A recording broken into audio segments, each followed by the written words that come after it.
माघवारी निमित्त पंढरपुरात श्री दिगंबर मुनीनाथ भजनी मंडळाचे भजन कार्यक्रम संपन्न।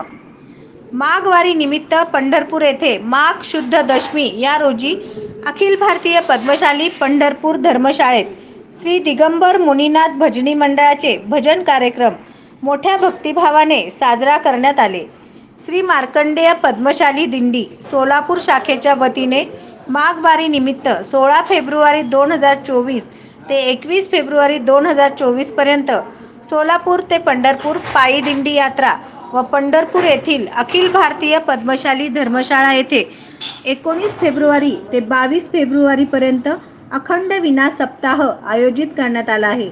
या प्रित्यर्थ माघ शुद्ध दशमी सोमवार रोजी हरी जागर या कार्यक्रमात रात्री 10 ते 12 वाजेपर्यंत श्री दिगंबर भजनी मंडळाचे भावगीत तेलुगू भजनी गीत कार्यक्रम सादर करण्यात आले। विष्णू कारंपुरी महाराज यांच्या मार्गदर्शनाने झालेल्या भजन कार्यक्रमात श्रीनिवास चिलवेरी, गड्डम महाराज, लक्ष्मीदास देवीदास, अनिता देवीदास, नारायण कणकी, बाबू मिठ्ठा, चंद्रकांत ओळे, वासू येलदंडी, बालाजी कोटा, अनिल श्री चिप्पा, गिरीश धारा, अरविंद जन्ना, धीरज देवीदास आदी सहभागी होते। सदर भजन कार्यक्रमास मोठ्या संख्येने भाविक भक्त, वारकरी बंधू भगिनी मोठ्या संख्येने उपस्थित होते।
SB न्यूज चॅनलला लाईक करा, शेअर करा, सबस्क्राईब करा.